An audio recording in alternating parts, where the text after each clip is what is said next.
wondering what you're looking at? Well, if you've never seen this video before, there may be little hope for you. You can simply continue sleepwalking through reality.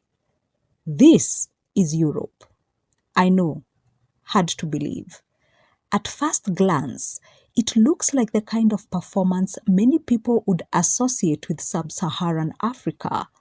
Yet there it is, unfolding in the very continent that produces some of the most admired and influential brands in the world, especially in the automotive industry.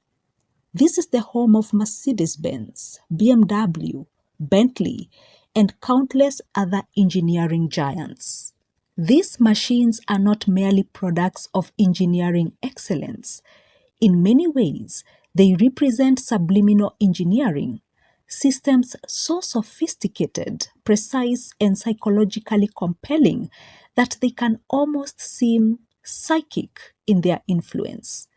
So the question I have is this: how do you reconcile this occultic performance with a civilization capable of producing some of the world's most advanced technological achievements?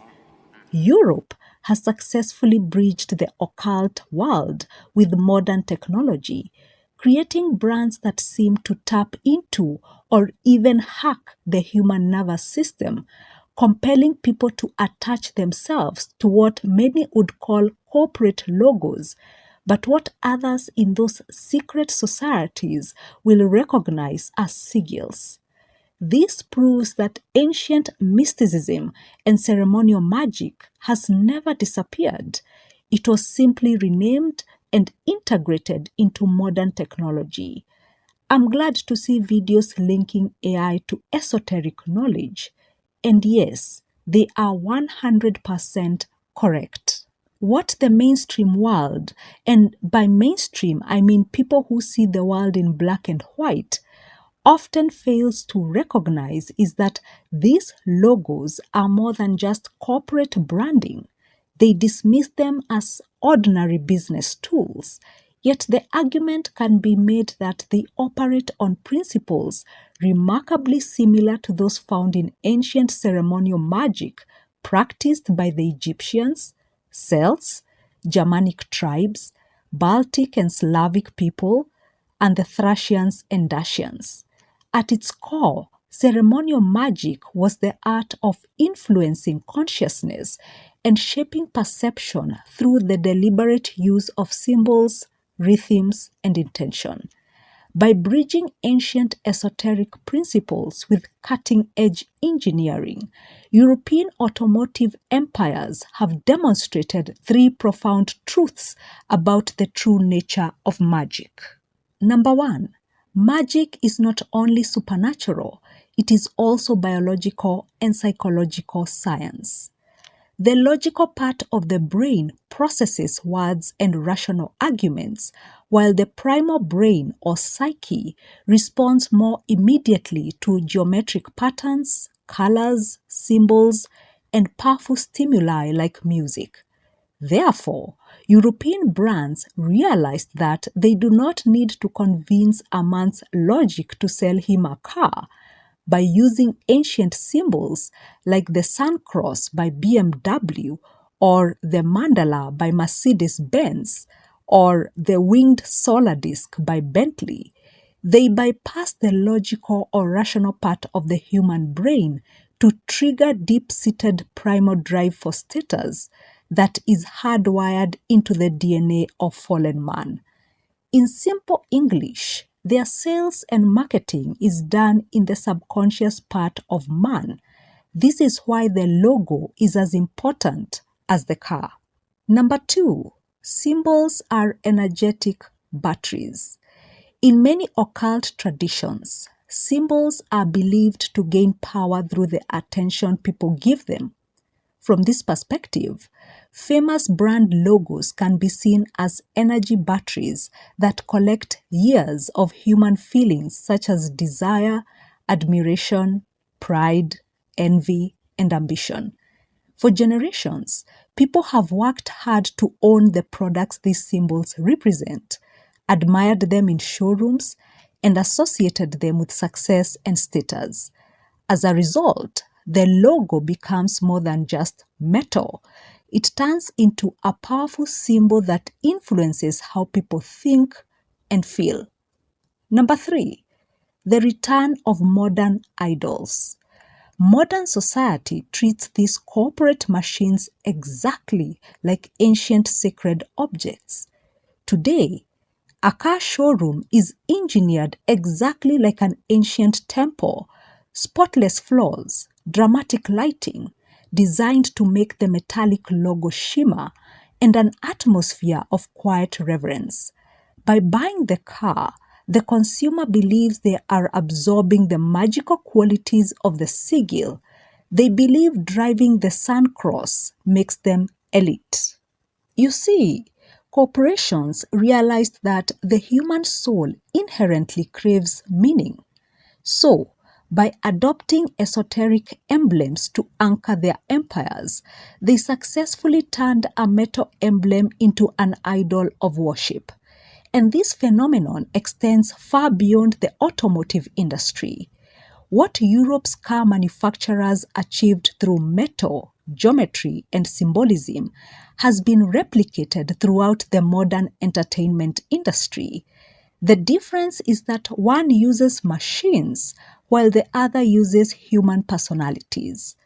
For instance, when a celebrity embarks on a global tour, fans often assume it is merely a musical performance or a traditional branding exercise. Nothing could be further from the truth. It is usually a highly engineered, mass-scale energetic harvest. The stadium becomes the temple, the stage, the altar, and the celebrity, the living idol. The fans' raw euphoria serves as the fuel used to permanently cement that idol within the collective psyche. In this sense, the performance is not just about music. It becomes part of a public ritual in which consumers function as batteries, charging the celebrity's image so that they appear larger than life or even divine. Now, if performances are public rituals, then you can be certain that private elite rituals designed to activate logos exist as well. These rituals take place during the conceptualization and launch phases of a brand. Astrological and numerological alignments are used to maximize influence, while the world's top-tier marketing firms employ pseudo-spiritual language in their private design briefs. The logo is also unveiled in a highly controlled environment before board members and stakeholders, utilizing dramatic lighting, synchronized music, and intense unified focus to quote-unquote birth the symbol's collective intent. These companies also create designs intended to establish deep psychological connections. Every interaction with the product places the mind into a brief, predictable loop that reactivates the sigil's grip on the subconscious. Through constant repetition, the symbol becomes embedded within the psyche, reinforcing its influence with each encounter. These global brand logos are not merely logos. They are sigils, heavily charged talismans designed to command your attention and ultimately your wallet. This is why some people will spend millions on a machine whose sole purpose is to move them from point A to point B. They are not simply buying a product. They are seeking to absorb the magic of the sigil. They want to become what the symbol represents: power, status, prestige, safety, and success. The purchase is no longer about utility. It is about identity. The brand becomes a vessel through which people attempt to acquire meaning, recognition, and social value. And that, my dear listener, is the hidden spiritual law of global capitalism. So, this is the takeaway as we wrap things up. This video is not meant to deter you from driving whatever brand of car you want to drive. Rather, it is meant to open your eyes to how corporations maneuver to hook consumers to their products. They have fused psychology, biology, and occult symbolism to embed their brands deep within the human psyche to the point where the products themselves can become objects of devotion. The enemy is subtle. Think about it. A car is, at its core, a tool. Its primary purpose is to move you from one place to another safely and effectively. Yet many brands have convinced people that a car is more than transportation, that it is a statement about who they are, what they are worth, and where they belong in society. In that sense, the brand ceases to just be a product and becomes something closer to an idol. If you are someone who defines yourself by the brands you wear, drive, or use, then these corporations have succeeded in what they set out to achieve, hacking your subconscious and shaping how you see yourself and the world around you.